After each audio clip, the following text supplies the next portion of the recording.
Hello friend, easy knowledge में आप सभी को स्वागत है। देखिए, आज हम लोग ऑप्टो कपलर के बारे में कुछ जानकारी लेते हैं, क्योंकि जो लोग पहले से काम कर रहा है वो लोगों को तो ऑप्टो कपलर के बारे में सही जानकारी है।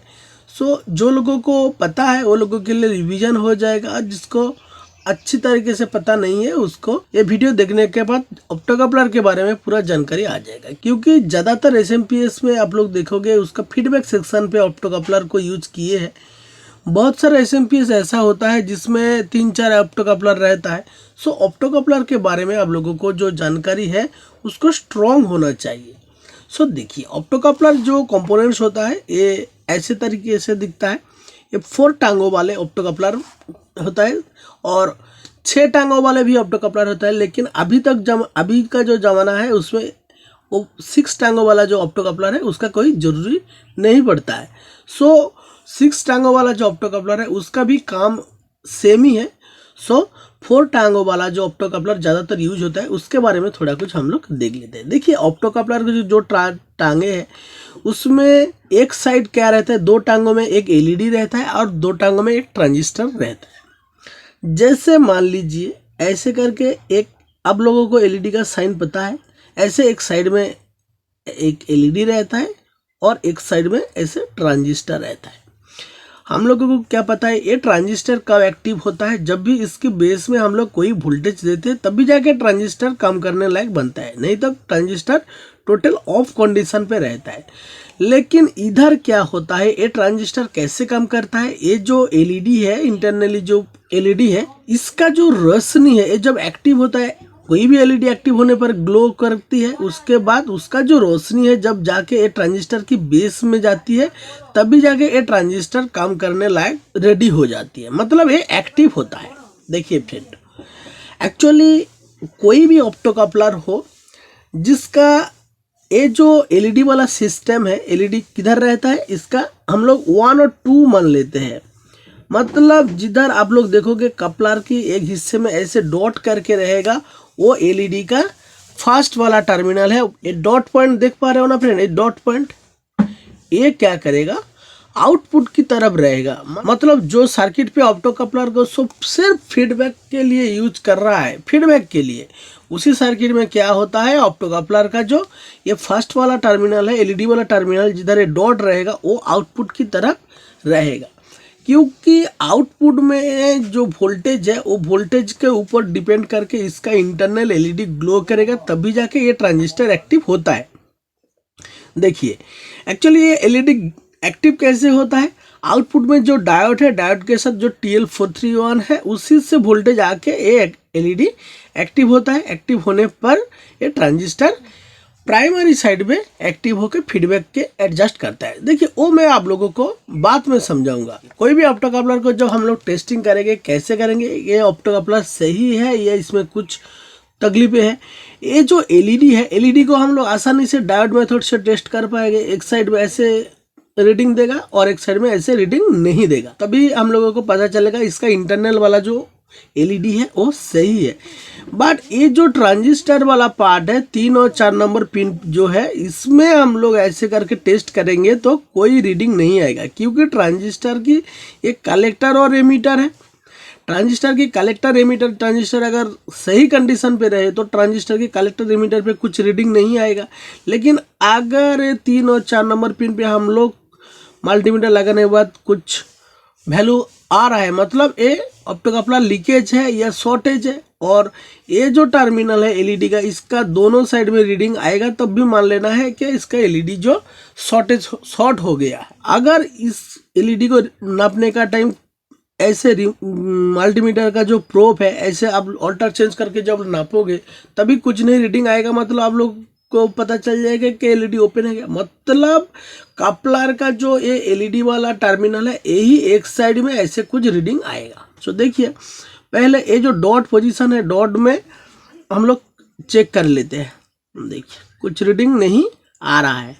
अभी हम लोग क्या करते हैं, इसका जो पोलैरिटी मल्टीमीटर का हम लोग चेंज कर देते हैं फ्रेंड।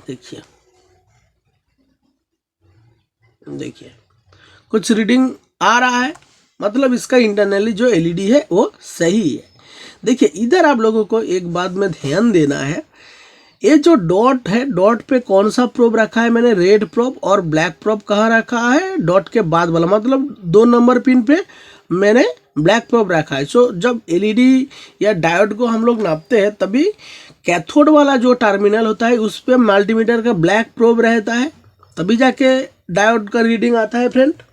देखिए एक डायोड ले लेता हूँ, डायोड का कैथोड वाला टर्मिनल पे मल्टीमीटर का ब्लैक प्रोब रखना है, तभी जाके कुछ रीडिंग आएगा फ्रेंड। देखिए कुछ रीडिंग आ रहा है, ये शॉर्ट की डायोड है।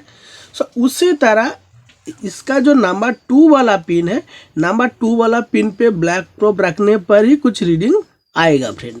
एक्चुअली कपलर को जब आप लोग नापोगे तब भी 1000 के अंडर कुछ रीडिंग आएगा फ्रेंड, ज़्यादातर कपलर में। देख पा रहे हो, पहले जो ज़्यादा दिखाई दे रहे हैं मल्टीमीटर की वजह से कुछ ऐसे उल्टा पुल्टा आ रहा है, लेकिन अभी सही तरीके से दिखा रहा है। मतलब नंबर 2 वाला पिन पे हर टाइम ब्लैक प्रोब रखने के बाद कुछ रीडिंग आएगा, तभी मान लेना इसका इंटरनल वाला जो एलईडी है वो सही है। बट इसका जो कपलर का जो 3rd नंबर पिन है, ये ट्रांजिस्टर का एमीटर पिन है। आप लोग देखोगे जब आगे वाला वीडियो में मैं आप लोगों के साथ इसका फीडबैक सर्किट के बारे में डिस्कस करूंगा, तभी देखोगे इसका जो 3rd नंबर पिन है ये हर टाइम ग्राउंड के साथ रहता है, क्योंकि ट्रांजिस्टर का एनपीएन ट्रांजिस्टर का एमीटर हर टाइम ग्राउंड के साथ ही रहता है फ्रेंड। सो एमीटर और कलेक्टर आपको याद रखना है कि इसका कपलर का 1 नंबर पिन क्या होता है, एनोड होता है। नंबर 1 वाला पिन एनोड, नंबर 1 लिख दीजिए। ये है नंबर 2 वाला पिन, एक कैथोड। नंबर 3rd होता है क्या, एमीटर ट्रांजिस्टर का 3rd, और नंबर 4th कलेक्टर। सो ट्रांजिस्टर की कलेक्टर और एमीटर पे अगर हम लोग नापेंगे तो ट्रांजिस्टर में कुछ रीडिंग नहीं आ सकता है, उल्टा घुमा के भी नापने पर कुछ रीडिंग नहीं आ सकता है, नहीं आ रहा है फ्रेंड। मतलब कपलर को आप लोग आसानी से नाप पाओगे। मैं आप लोगों को एक कपलर बना के दिखाता हूँ, तभी जाके आप लोगों को और भी अच्छी तरीके से कपलर के बारे में समझ आ जाएगा फ्रेंड। देखिए मैं क्या करता हूँ, एक ट्रांजिस्टर ले लेता हूँ। आप लोगों को पता है ये जो ट्रांजिस्टर है, ये बड़ा वाला ट्रांजिस्टर, ये 2N3773 2N3055 एक एनपीएन ट्रांजिस्टर है। ये ट्रांजिस्टर का जो बेस है, बेस कौन सा है फ्रेंड, ये ट्रांजिस्टर का बेस देखिए, एक ए वाला नहीं, ए वाला बेस है ट्रांजिस्टर का बेस, कलेक्टर और एमीटर। मतलब ट्रांजिस्टर सही है। देखिए इसका कलेक्टर और एमीटर, इसका जो बेस है, बेस वाला टर्मिनल को मैं थोड़ा मोड़ देता हूँ, तभी आप लोगों को पता चलेगा कि ये बेस है। सो ये बॉडी जो है कलेक्टर है और ये वाला टर्मिनल एमीटर है। अभी देखिए इसमें कुछ रीडिंग नहीं बन रहा है। मैं क्या करता हूँ,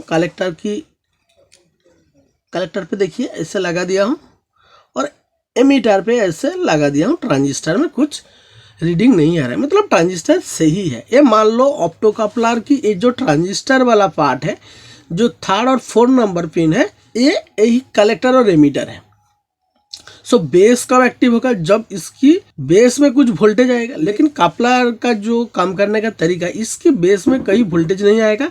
इसकी बेस में ये एलईडी एक्टिव होने के बाद इसके रोशनी से ट्रांजिस्टर एक्टिव होता है, क्योंकि ये ट्रांजिस्टर की बेस में वोल्टेज देकर ट्रांजिस्टर को एक्टिव करना है। तभी क्या होगा, इसकी जो बेस है, बेस पे इसकी बेस इसे बेस का आउटपुट के साथ जुड़ जाएगा, तभी क्या इनपुट और आउटपुट के साथ कनेक्शन बन जाएगा, तभी शॉर्ट सर्किट वगैरह बहुत कुछ हो सकता है। लेकिन ये एलईडी एक्टिव होकर ये ट्रांजिस्टर एक्टिव होगा तो ये प्राइमरी के साथ सेकेंडरी में कोई संबंध नहीं रहेगा।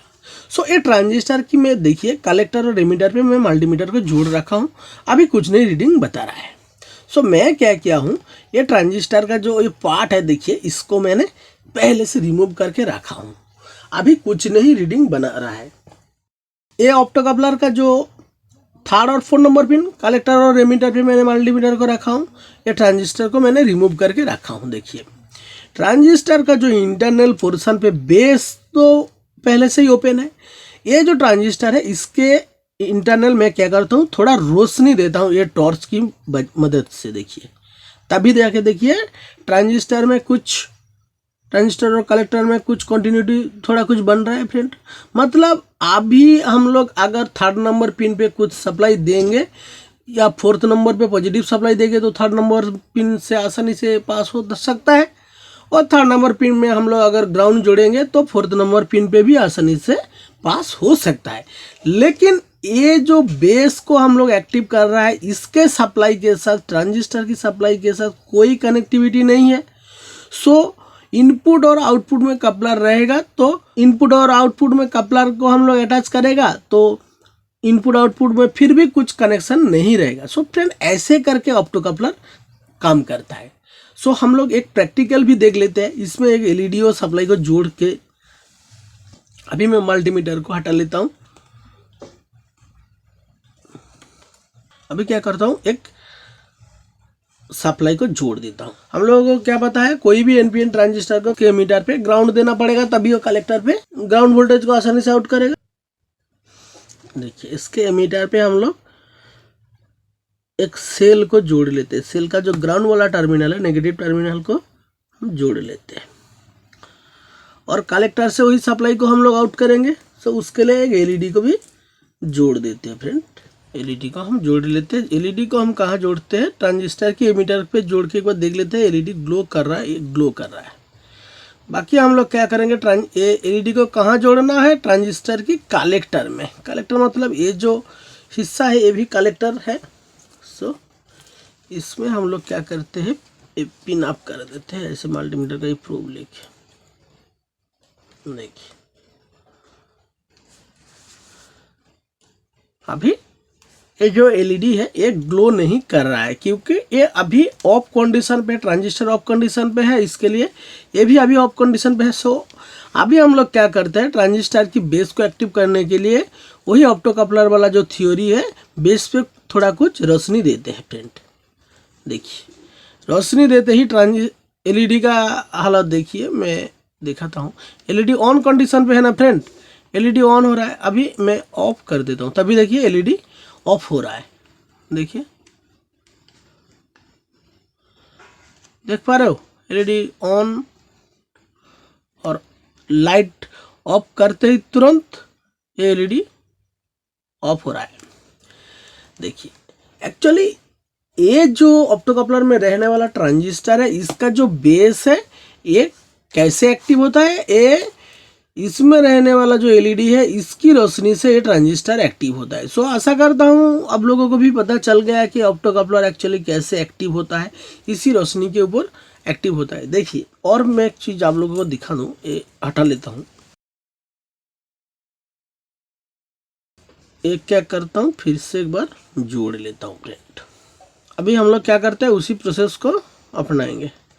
जोड़ दिया हूँ, अभी कुछ नहीं रीडिंग आ रहा है। अभी ऑप्टो कपलर जैसा हम लोग करेंगे, थोड़ा कुछ रोशनी देते हैं बेस में। देखिए, बेस में थोड़ा रोशनी देते हैं, कितना करके आ रहा है, देखिए वहाँ कितना करके आ रहा है, 79 80 ऐसे करके आ रहा है। अगर इसका जो रोशनी है मैं थोड़ा धीमी कर दूं, तभी जाके देखिए इसकी, देखिए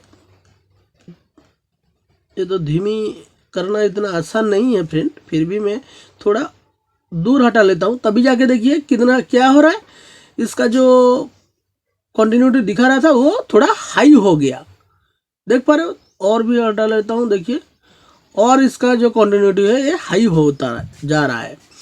मतलब क्या है, इसका इंटरनली रहने वाला ये जो एलईडी है, इसके रोशनी कम ज़्यादा होने पर इसका जो ट्रांजिस्टर की कलेक्टर और अमीटर पे जो कनेक्टिविटी बनता है वो कम ज़्यादा होता है। मतलब ट्रांजिस्टर की बेस वोल्टेज के ऊपर डिपेंड करके, जैसे ट्रांजिस्टर इनपुट आउटपुट एडजस्ट करता है, मतलब एमीटर पे सप्लाई जो देती है कलेक्टर पे कम ज़्यादा कब होता है, बेस वोल्टेज के ऊपर डिपेंड करके आउटपुट वोल्टेज कम ज़्यादा होता है।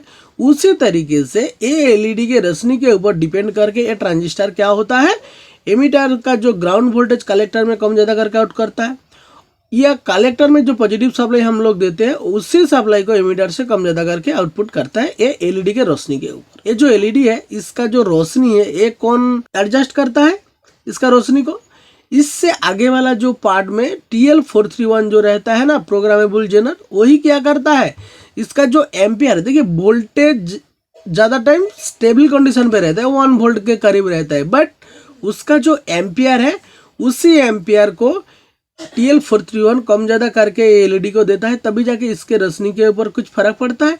तब भी ये ट्रांजिस्टर की बेस वोल्टेज मान लो या बेस के ऊपर पड़ने वाला जो लाइट है वो भी मान लो, जो भी आप समझ सकते हो, वो कम ज़्यादा होने पर ट्रांजिस्टर क्या करता है, आउटपुट का जो सैचुरेशन है वो कम ज़्यादा करता है फ्रेंड। सो ऑप्टोकपलर इसी तरीके से इसी फार्मूला के साथ काम करता है। ऑप्टोकपलर में फ्रेंड और कुछ नहीं है। सो फ्रेंड आज का वीडियो यही तक। आशा करता हूँ आज का ये जो वीडियो है इसमें आप लोगों को ऑप्टोकपलर के बारे में जानकारी स्ट्रॉन्ग बन गया है। So thank you friend.